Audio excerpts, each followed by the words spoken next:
I still remember the exact moment Brandon Miller's resume landed on my desk. The name alone sent a cold wave through my body, freezing me in place as memories I'd spent 15 years burying came flooding back.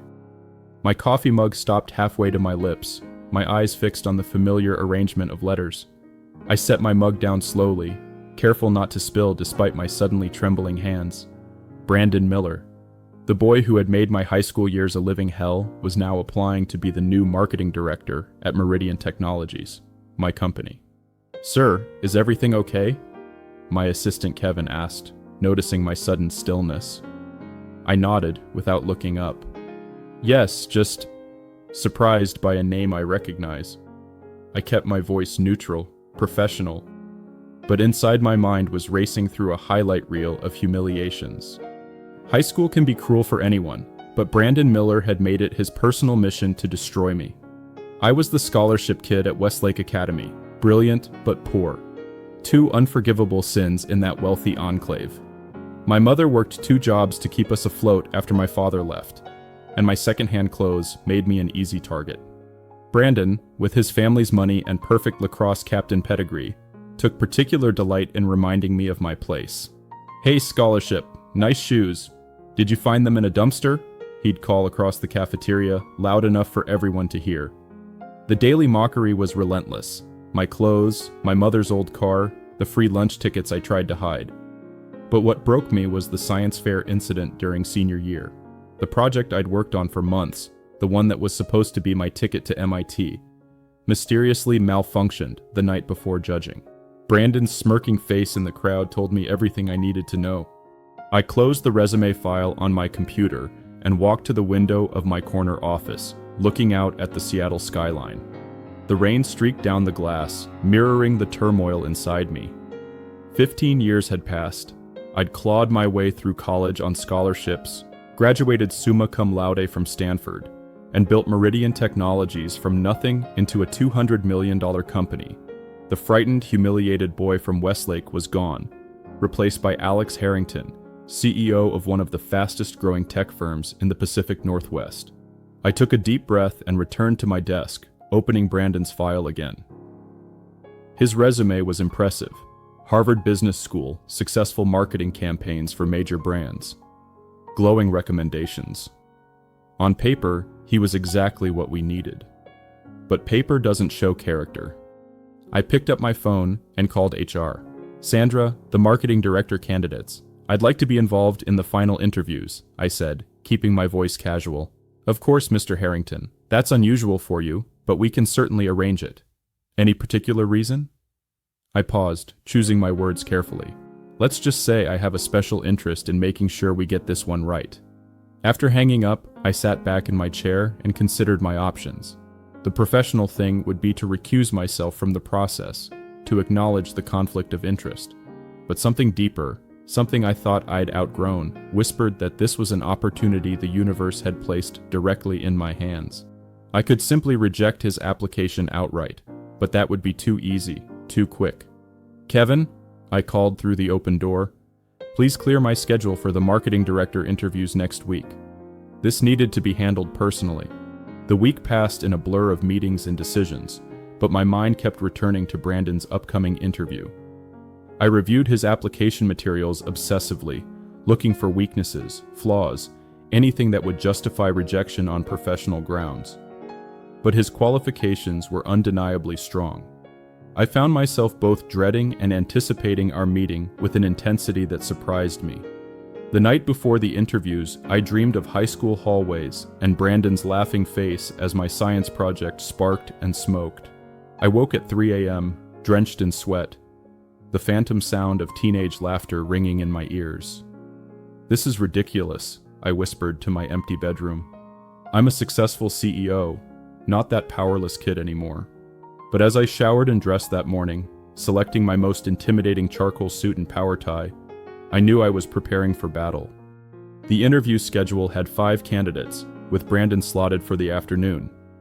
I sat through the morning sessions on autopilot, asking the right questions, nodding at the right moments, but my mind was elsewhere. When lunchtime came, I declined Kevin's offer to order in. "I'm not hungry," I said, though my stomach twisted with nervous anticipation. At precisely 2 p.m., Kevin's voice came through the intercom. "Mr. Harrington, Mr. Miller is here for his interview."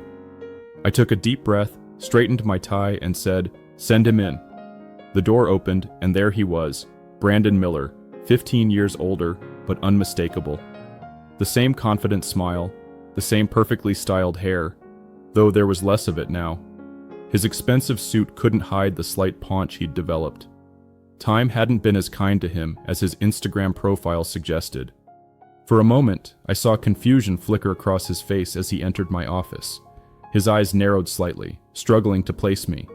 I stood, extending my hand across the desk. "Mr. Miller, Alex Harrington, CEO of Meridian Technologies." I watched as recognition dawned slowly, his confident smile faltering for just a fraction of a second.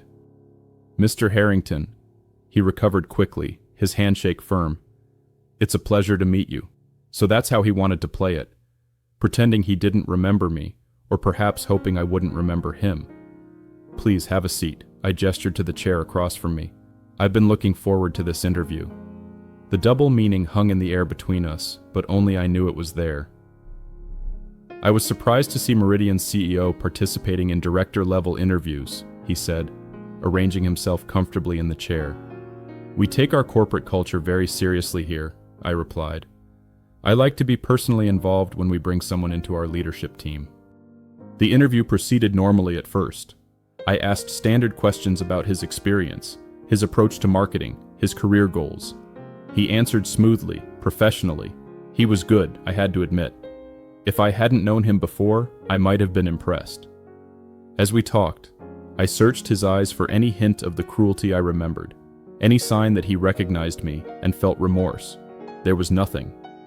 Either he genuinely didn't remember destroying a young boy's self-esteem day after day, or he didn't think it mattered anymore. Both possibilities made my blood simmer. "Your resume mentions Westlake Academy," I said casually, about 30 minutes into the interview. "I went there too, actually." Brandon's smile tightened almost imperceptibly. "Really? Small world? I don't recall. Were we in the same year?" I met his eyes directly. "We were. I was the scholarship student. Alex Chambers back then." The temperature in the room seemed to drop 10 degrees. Brandon's practiced smile froze on his face as the full realization hit him. I could almost see the calculations running behind his eyes, weighing how much I remembered, how much it might matter, how best to respond. "Alex Chambers," he repeated slowly. "Of course, wow, it's been, 15 years?" He attempted a chuckle that came out strangled. "You've done well for yourself." I didn't smile back. "Yes, I have, despite certain obstacles along the way." The silence stretched between us, heavy with unspoken history. Brandon shifted in his seat, his confident posture crumbling slightly. "Look, Alex, Mr. Harrington, high school was a long time ago. We were all immature then." It wasn't an apology, not even an acknowledgement of what he'd done. Just a dismissal, as if years of targeted cruelty could be waved away as general teenage immaturity. "Tell me, Brandon," I said, leaning forward slightly, "what would you say are the most important values in a workplace culture?" He seemed relieved by the return to professional questions. "Collaboration, innovation, integrity," he answered promptly. "Creating an environment where people feel valued and can do their best work." The irony was almost painful. "Interesting. And how do you handle team members who might be different? Perhaps from less privileged backgrounds than yourself?" His collar suddenly seemed too tight. "Diversity is a strength in any organization. I believe in creating inclusive environments where everyone has a voice." Fine words from the boy, who had once loudly asked if my mother was my father too because she had to work so much. "Admirable," I said coolly. "One last question. How do you respond to failure? Say, a project you've worked hard on doesn't succeed." Brandon launched into a rehearsed answer about resilience and learning opportunities, but I wasn't really listening. I was remembering the science fair, months of work sabotaged the night before presentation. I had arrived early that morning to find my carefully calibrated experiment in ruins, wires disconnected, data logger reset. Too late to fix it, I had stood there fighting back tears as the judges passed by with pitying looks. Brandon and his friends had watched from across the room, barely containing their laughter. That afternoon, I'd overheard him in the hallway. "Did you see his face? Priceless. Guess scholarship boy isn't getting that MIT spot after all." I never could prove he'd done it, but I didn't need to. His face had told me everything. Now, as he finished his polished answer about embracing failure, I simply nodded. "Thank you, Mr. Miller. That concludes our interview." He stood, seeming uncertain for the first time. "So, what happens next?" I rose as well, extending my hand again. "We'll be making our decision by the end of the week. HR will be in touch." As we shook hands, I added, "It's been illuminating to see you again." A flash of worry crossed his face, but he recovered with a practiced smile. "Likewise. I hope we'll have the opportunity to work together." After he left, I sat at my desk for a long time, emotions churning. Part of me wanted to immediately blacklist him, to use my power to slam the door in his face just as he had closed doors for me. It would be so easy. One email to HR saying he wasn't a culture fit, and Brandon Miller would never set foot in Meridian Technologies. But something stopped me. The boy I had been would want simple revenge, but the man I had become knew there were more effective ways to handle this situation. That evening, I sat on my balcony overlooking the city, a glass of whiskey untouched beside me. The responsible thing would be to recuse myself from the hiring decision, to acknowledge the conflict of interest and step away. But Brandon's non-apology, his easy dismissal of the pain he'd caused, kept replaying in my mind. High school was a long time ago. We were all immature then. As if what he'd done was normal teenage behavior, rather than calculated cruelty. I pulled out my phone and did something I hadn't done in years. I looked up my old high school classmates. Most had settled into predictable lives, but a few names caught my attention. Jason Tanner, now a successful attorney in Portland. Eric Rodriguez, a doctor at Seattle General. Both had been frequent targets of Brandon's particular brand of torment. That evening, I sat on my balcony overlooking the city, a glass of whiskey untouched beside me. The responsible thing would be to recuse myself from the hiring decision, to acknowledge the conflict of interest and step away. But Brandon's non-apology, his easy dismissal of the pain he'd caused, kept replaying in my mind. High school was a long time ago. We were all immature then. As if what he'd done was normal teenage behavior, rather than calculated cruelty. I pulled out my phone and did something I hadn't done in years. I looked up my old high school classmates. Most had settled into predictable lives, but a few names caught my attention. Jason Tanner, now a successful attorney in Portland. Eric Rodriguez, a doctor at Seattle General. Both had been frequent targets of Brandon's particular brand of torment. I wasn't surprised, but the confirmation was still satisfying. People like Brandon rarely changed. They just got better at disguising their true nature. The next morning, I called Sandra from HR into my office. "I'd like to see the feedback forms from Brandon Miller's other interviews," I requested. She looked surprised, but complied. The form showed exactly what I expected. He had charmed the executive team, but the junior staff members who had participated in the group interview had picked up on subtle red flags. Seemed dismissive of Emily's questions. Interrupted Tyler twice. Made a slightly condescending remark about the current marketing team's work. Small things, easily overlooked if you weren't specifically looking for them. But together, they formed a pattern that confirmed what Jason and Eric had told me. The following day, we held the final selection meeting. All 5 candidates were discussed, their strengths and weaknesses debated. When Brandon's name came up, I listened to the other executives sing his praises. Harvard pedigree, impressive portfolio, great presence. I waited until they had finished before speaking. "I have some concerns about Mr. Miller's leadership style," I said calmly. "While his qualifications are strong on paper, I noticed several interactions that suggest he might not foster the collaborative environment we value at Meridian." I outlined the specific instances from the group interview, careful to focus only on what I had observed or what was documented. Nothing from my personal history with him. Additionally, I took the liberty of checking some references beyond those he provided. The feedback was concerning. Multiple reports of taking credit for others' work and creating a divisive team environment. The room fell silent as I finished speaking. Mark Chen, our COO, frowned. That's disappointing to hear. His portfolio is by far the strongest. I nodded in acknowledgement. Performance isn't just about individual talent. It's about how someone elevates or diminishes those around them. Based on what I've seen and heard, I believe Mr. Miller would ultimately cost us more in team dysfunction and turnover than his talents would bring. I was careful to keep my tone objective, factual, no hint of personal vendetta. One by one, the other executives reconsidered, looking more closely at the feedback forms I'd highlighted.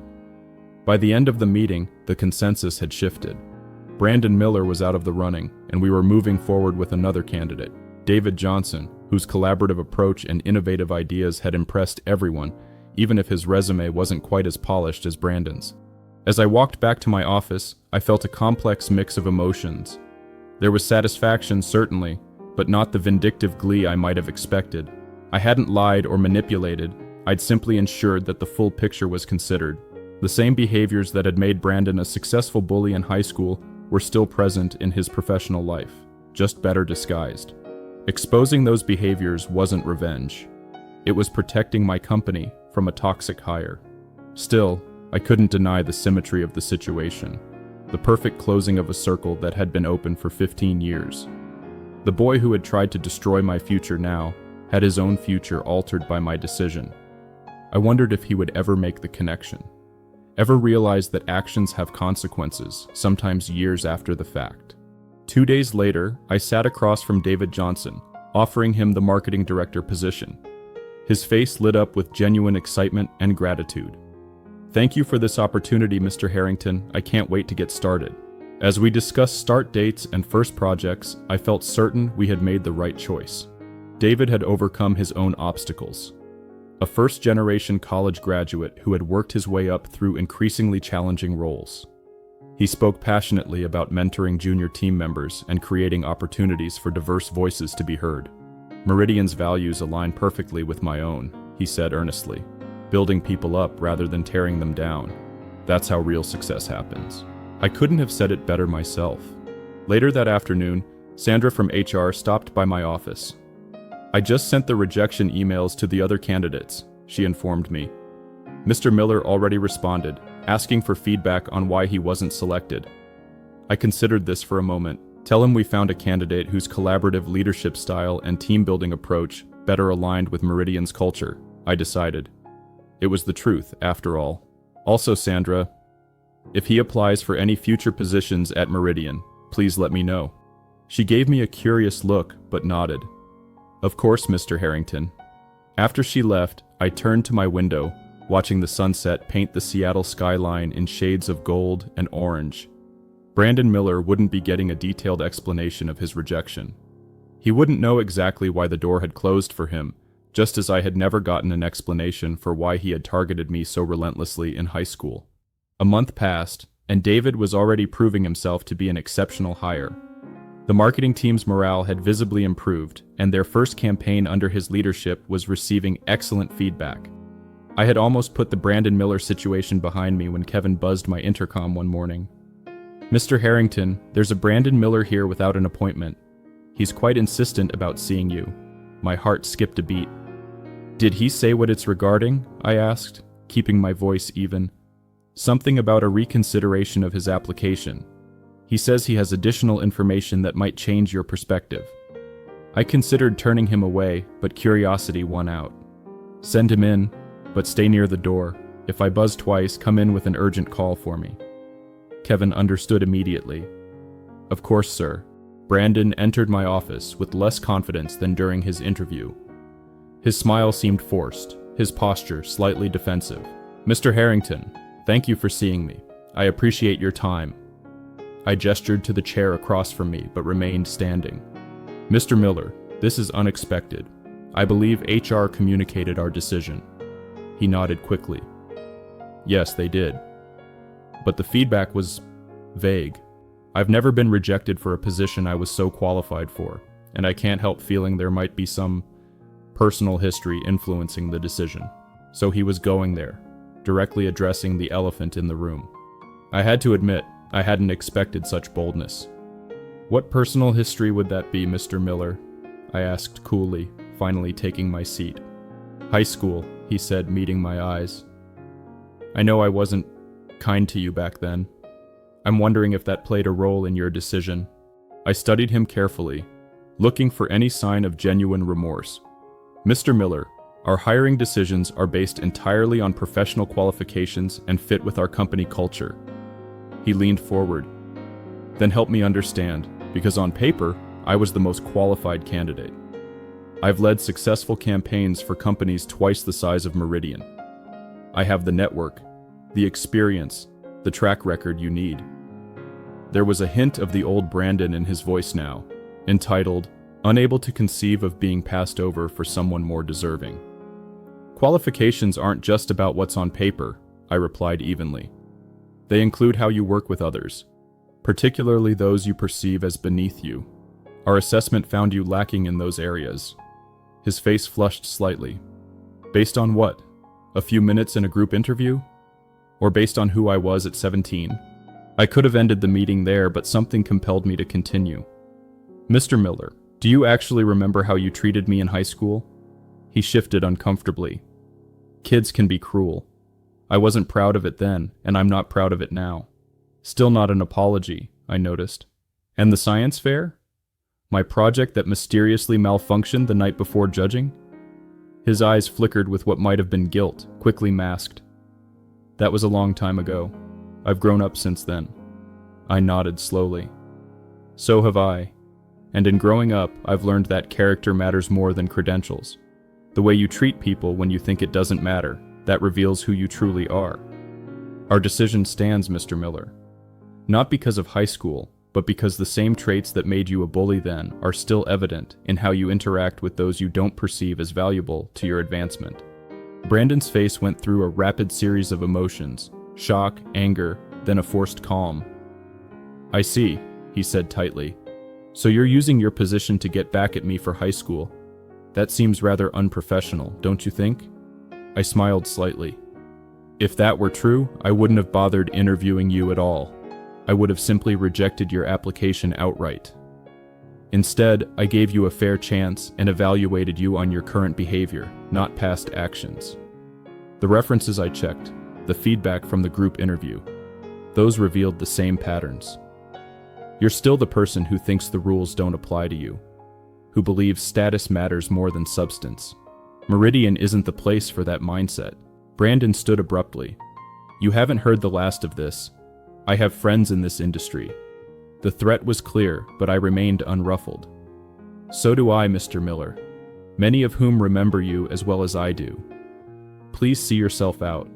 After he left, I buzzed Kevin. I don't want to be disturbed for the next hour. Once alone, I let out a long breath, surprised to find my hands trembling slightly. The confrontation had taken more out of me than I'd expected. Yet underneath the stress, I felt something I hadn't anticipated. Not satisfaction or vindication, but a profound sense of closure. For years, Brandon Miller had loomed in my memory as a towering figure of casual cruelty, someone who had power over me that I couldn't counter. Today, I had faced him as an equal. No, as someone whose opinion and judgment actually mattered to him. The scared boy from Westlake Academy had finally put the bully in his place, not through petty revenge, but through fair assessment of his character. True to his nature, Brandon did try to retaliate. I heard through industry contacts that he was spreading rumors about Meridian's hiring practices being personally biased. But his complaints gained little traction. Too many people had their own Brandon Miller stories, it seemed. Meanwhile, David continued to excel, bringing fresh energy and ideas to our marketing strategy. 6 months later, Meridian won a major industry award for our latest campaign, his campaign. As I watched him accept the award, proud but quick to credit his team, I knew we had made the right choice. Leadership isn't just about impressive credentials. It's about lifting others up rather than pushing them down. Brandon had never understood that, and it would limit him far more effectively than any revenge I could have taken. A year after the interview, I received an unexpected email. The subject line read simply, "Apology." It was from Brandon. "I've been doing some reflecting," he wrote. "After being passed over for several positions following Meridian, I was forced to take a hard look at myself and my professional reputation. You were right about my leadership style. I'm working with a coach now to address these issues. I don't expect forgiveness for high school or for my behavior in your office, but I wanted you to know that your feedback, harsh as it was to hear, ultimately led to some necessary changes. I read the email 3 times, searching for the hidden angle, the manipulation, but it seemed remarkably genuine. I wrote back a simple response. Growth begins with accountability. I wish you well on your journey. That night, I found myself thinking about the science fair again. The project that had failed so mysteriously had been about resilience, specifically, how certain plants recover from damage. I had hypothesized that controlled stress could actually make the plants stronger, more adaptable to future challenges. Brandon's sabotage had ruined the experiment, but he had inadvertently proven my hypothesis in a different way. The pain and humiliation he had inflicted had eventually made me stronger, more determined, more compassionate toward others facing similar struggles. As I looked out at the Seattle skyline from my office window, I realized that true revenge wasn't about making someone else suffer. It was about ensuring their actions didn't define you or limit what you could become. Brandon Miller had tried to break me, but instead, he had helped forge the man I am today. And in the end, that was the most perfect revenge of all.